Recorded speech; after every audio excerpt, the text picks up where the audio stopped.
Before we get going on today, what was your reaction to what you witnessed last night at the Tony Vitello? It was incredible. I mean, how that guy's not the #1 rated tailback in the country, I don't know. But #1 environment in the country probably last night, arguably, and then not an argument it was the #1 game of that particular Friday for sure. So blessed to be there. Been wanting to kind of check out that game to begin with. Obviously, we've recruited athletes from both schools in multiple sports, and you can see why. I mean, just the alumni's enthusiasm kind of reminded me of Vol Nation, and then overall, it was a phenomenal game, but you knew it was a matter of time. If you're handing the ball off, the game's probably going to go Baylor's way. But they'll meet again, so maybe it'll be a different outcome next go-around. Did Henry Ford give you any, idea of what to expect from that type of environment? Yeah, and Amari Jefferson's on our team, and he was originally a baseball commit to us. Other people, I'm forgetting names. I'd like to give a lot of people credit, but I got super nervous getting out of my car. I was in my practice clothes still, so I just wanted the most neutral colors ever. And I grabbed the wrong hat and didn't realize I had a Navy hat, very neutral gray on, but I had a blue hat on. So I'm not on anyone's side. I don't want my tires getting slashed, or I heard there was, people throwing eggs and shooting paintballs and stuff like that in the past. Hopefully everything was peaceful and the competition was on the field. To come out here and see the crowd you got at Chattanooga, what does it mean, to have the fans come out like this? Yeah, it was surprising at how great of a crowd it was, just because there's a lot going on. A lot of times we've played these games on a Sunday when there's not college sports going on, Major League Baseball playoffs. It's a different timing-wise than we used to do. But the people showed out, and they were enthusiastic, and they were into the game. And then most people stayed till the very end of the game, which for an inter-squad or a split squad type situation was surprising to me, but our guys kind of kept them on the edge of their seat all the way through that thing, which was nice. Has Blaine been hitting like that throughout the fall and since he got here? When he stays in his swing, it's two very different individuals, Blake Burke and him. But Blake Burke was a kid that as a freshman, when he took his best swing, you wanted to take a picture of it or make a painting. It was so gorgeous. And just a pretty swing is a better way to say it, a little more manly way to say it. But just a really good looking swing, and Blaine's is like that too when he uses it. But a lot of these guys get charged up with adrenaline. They want to impress, they want to earn a job, and sometimes he'll get out of that swing. But when it's as effortless and kind of true to who he is, like the first couple ABs he had, it's as good of a swing as we have on our team. What do you learn about freshmen, putting them in this environment in front of fans for the first time? I think they learn more about themselves than we do, because what we're going to do, and call it low standards if you want, but we're going to kind of chalk it up to the first time a lot of people have played at this level of competition in front of this group of people.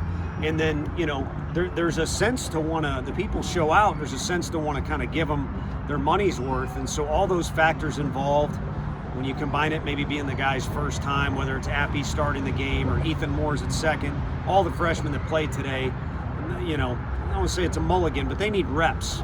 And the more reps you get, the more comfortable you're doing it. It's a big part of why we're doing it. So I think they probably learned a lot about themselves just being, in this environment we had today. Just how much fun is it for you and your team to be out here, interact with the greater part of Vol Nation here in Chattanooga? Yeah, I think it's a blast for the guys. They were saying that as they were kind of shaking hands at the end. I think our whole staff, support staff, it kind of enjoys a change of scenery and a heightened sense of just everything, whether it's environment or competition. And then for me, I'm glad that questions have been general about the game so far, because it kind of stinks. You'd like to interact with the fans, and you'd like to be locked into the game. And for today, normally it's just us playing someone else, but kind of had to juggle two teams and make sure guys were in the right spots. So the world was spinning pretty quick for me there, but nonetheless, it's always a blast. Tony, did you ever think you'd see the day where, this thing was thrown together in less than 2 weeks, Yeah. as far as it being announced here that more than 4,000 people would be here? Well, not when we originally got hired, because Coach Elander, for recruiting purposes, has great pictures of SEC games, nice weather, in our first spring, and there's nobody in the stands. There's a few people that have been really loyal to this program through thick and thin, but there was nobody. And now when we travel, we've been able to do some historic things, whether it's record crowds in our park record crowds in minor league stadiums or neutral site fields, and then record crowds at other SEC venues for the regular season. So that was not a part of our plan, but I think we enjoy it. And hey, if there's some talk about us, certain teams we've had where we got a lot of fans and we got a lot of people that are the opposite of that, whatever that is, that's cool. College baseball is growing, and we kind of want to do our part. Obviously, Henry Ford transferring in. What has he added to this team? I think a sense of maturity, because he's a really intelligent kid, and he's not afraid to chime in, and he's got a feel for when to do it, whether it's in a meeting or a group setting or just approaching a coach. And so there's a definite sense of maturity, which is key because our team is so young. We have so many new faces, and we don't have that type of team where you got a bunch of guys returning, especially on the position side of things. So he's not the only one either. There's some guys, on both sides of the ball, pitchers and position guys that are new to our program, but they haven't been shy about leading. So that theme needs to stay consistent for us to be the best version of ourselves. And then obviously he's really talented. He didn't have his best game at third, but he's been great at third base on the days prior to this, and then can patrol the whole outfield. So he does a lot of things for us other than just hitting balls for him. Two specific freshmen, real quick. DJ McDowell, I think he went 3 innings, which is the most out of anyone today. Obviously, you were cycling through people, but he stood out because he gave up no runs. And then Taylor Tracy hit that massive home run as well. What about those two guys that you liked? Well, Tracy's done that already. I think, maybe it's 4 home runs and 15 at-bats. And, I don't expect him to, J. Pierre Ancibia hit 3 his major league debut, and he's a phenomenal player. But you got to realize over the course of the sample size, the guy's not going to be King Kong his freshman year, although I'm all for him proving me wrong. But it's been pretty positive at the plate for him. And then on top of that, I think, just to be honest, I think the steam had kind of built more on the offensive side for him with the draft as opposed to the pitching side. But the pitching side's been really, really good. So it's kind of nice with him and Hank and Blaine Brown, like, which are they better at? What are they going to be? I don't think we have those answers, but I think if all 3 guys want to push forward with doing, both things or doing the pitching deal and hitting, they got every opportunity in the world because they've shown that they're pretty dang good at it. And then who did I miss besides McDowell? Yeah, he was good. He was save the day because the way we had the pitching lined up, it was going to be a stretch to get 9 innings. Abe was Nick Abraham was a swing man for both teams, and that's how it ended up. But we were able to get through 9 innings because of him throwing strikes, and he's been that guy. DJ's been really good.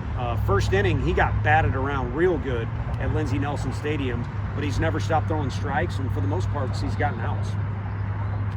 Though it's early on, what do you think these teams' identity is at this point? That's interesting because I think so far it's been one of enthusiasm and energy. They want coaching, and I think the team chemistry is where it should be for this point in the year. If we stay static in this spot, it's not going to be pretty down the road.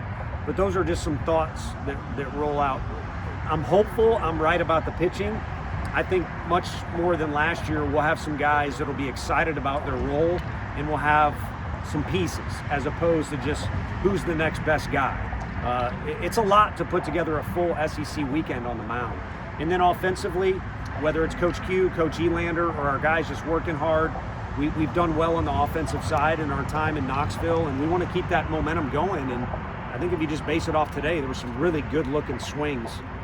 So I think we'll be able to handle the bat a little bit. Defense, we'll see. We've been moving the guys around like crazy. Nobody complains, which I love because there's been guys I've coached before that complain, so they're just geeked up to try and earn a spot somewhere out there defensively. And then Bo transferring in from Kennesaw State, how is he adding to the back end of that pitching staff? Yeah, I think, kind of picking up where Tanner Franklin kind of handed him the baton. Those guys were buddies, and I know he learned a lot about the program from Tanner once he decided to make a move. And I'll tell you what, kind of the same deal. Great teammate, not scared to compete. And then when he's gotten in there, he's shown kind of a different look. That was the talk about him this summer in the Cape Cod was he had a successful summer, and all the scouts kind of mentioned it. It's a different look. It's a different arsenal than your average guy. And when you start using either relievers or starters, regardless of where these guys end up, the more you can mix up the looks to the offense, the more difficult it's going to be on them. Anybody else? Anything else? All right.